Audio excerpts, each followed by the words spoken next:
You ask Tiger to solve. This deals with linear equations with one unknown. The final result is m equals 29. Let's solve it step by step. Group all constants on the right side of the equation. Subtract 43 from both sides.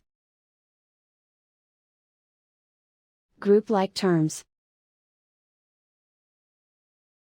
Simplify the arithmetic.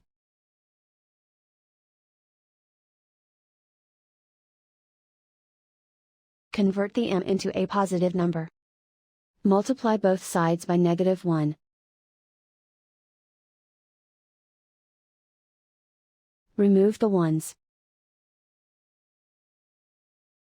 Simplify the arithmetic. And so the final result is m equals 29.